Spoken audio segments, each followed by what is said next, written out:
It sort of makes me wonder whether I'm spending enough time at home. And with that, John Greden cannot be described in a sentence or two. He cared about what was happening in terms of depression and bipolar disorder, and he was committed to doing something about it. It's almost got a revival sort of quality when he speaks. John is a very unique man. John Greden is a very unusual person. Oh my gosh. He never gives up. When I was in high school, and I started talking about potentially going to medical school, my friends used to ask me, "Oh, what kind of a doctor would you like to be?" And I would say, well, I'm either going to be a surgeon or a psychiatrist.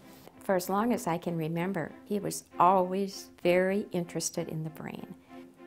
I was born in Rolling Stone, Minnesota, and that town really does exist. All 395 people when I was there.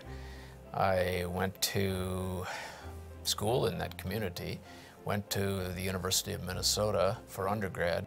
John started medical school, and we got married in fall of '64 when he was a sophomore in medical school. When I was in medical school, it was the last year of the doctor draft. This was the Vietnam time period, and if you got a low number, and I did, odds are you were going to get drafted, and I was. The concept of the Depression Center, in all honesty, was probably something that was discussed as far back as about 1985 with one of my colleagues. Why aren't there places in psychiatry that have real specialty, especially for important problems like depression and bipolar, like there are in cancer? And it didn't go anywhere because reimbursement patterns and other things stood in the way. The Depression Center as a conception was an important way for the field to think about bringing a major psychiatric illness into the spotlight. And then in 1999, I got a phone call from a very concerned set of parents, Heinz and Wally Prechter. Our daughter suffered from major depressive disorder, and she was at the University of Michigan for 3.5 weeks, and we wanted to show our gratitude. This, in many ways, was a pivotal point because Mr. and Mrs. Prechter basically gave a startup gift.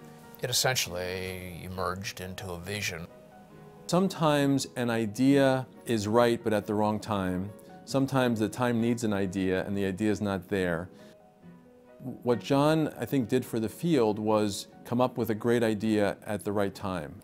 Convincing the faculty of the Department of Psychiatry was a bit of a challenge.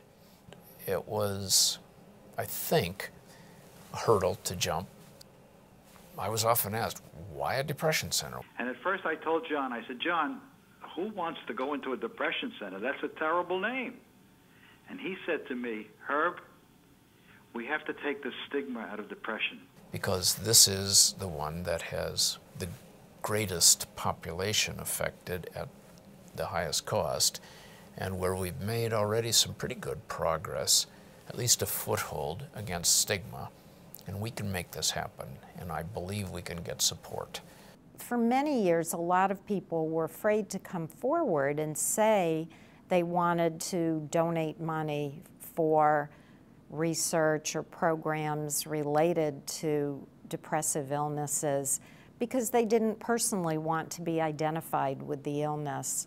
There were a lot of hurdles in the early stages for the simple reason, and the sad reason, that when the proposal was being made, anybody who listened to the data had to conclude that, gee, this is a noble cause. The message came back, how will this be paid for? The only answer that I had was, we will get help, we will get support. I had to meet with deans, with 3 presidents along the way. This is where all the views will be. With regents and with a variety of leaders of the health system. I got pretty good at making the case for why we should do this.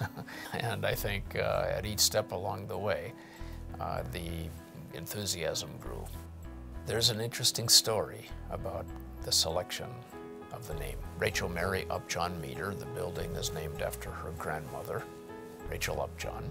That this Depression Center will be a model for the rest of the country. Suddenly, I was there. So we were there.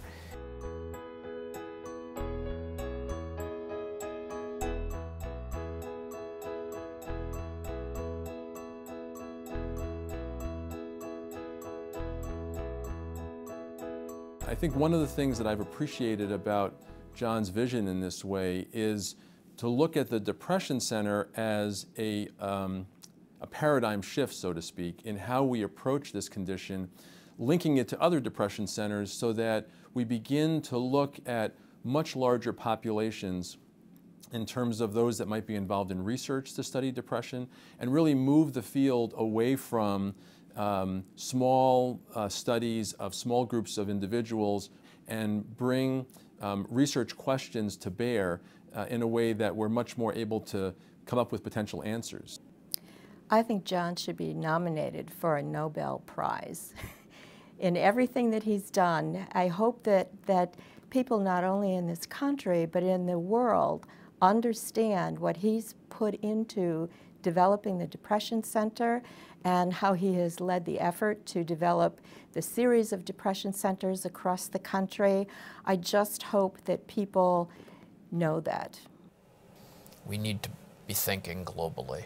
So much knowledge is being generated elsewhere. There are wonderful universities throughout this world, driven by the Michigan Depression Center, are at a point where others have said, can we align ourselves with you? We had 16 eminent university leaders come, and then we subsequently moved on. There now are 21 centers, and we're just getting started. We're really, in a funny way, only 2 years old, and already a lot has happened. Watch us when we grow up. We are about to celebrate our 10th anniversary. I think we're all here for the long haul to see it through to the end. It's been a very special opportunity. There now are 6 Canadian centers and want to form a federation with the University of Michigan and with the National Network of Depression Centers in America. It's the first sign of growth. There will be others in other countries. When we start sharing on that level the speed of knowledge and the efforts to really have the breakthrough, will suddenly, it's going to explode. He's also very convincing. He is a great networker, and he can share his ideas with people, communicate very effectively, and get them to sign on to his vision. On September 11th of 2001, my son Todd was on the 105th floor of the World Trade Center. He was a graduate of the University of Michigan, and we lost Todd on that day. As a matter of fact, at a very young age, at the age of 9 years old, he was out of school for 2.5 years because he suffered from panic attacks. That's why I'm so glad to support the Depression Center. We decided that we would endow a lecture. I know that I'm giving to something that's solid, that's lasting, that's had extensive effort behind it, and I know it's going to carry on. This building is intended and was designed to be the antithesis of depression. It was designed to be light, bright, in touch with nature, healing, a sense of warmth, a sense of hope, and a future. And I think we've accomplished that.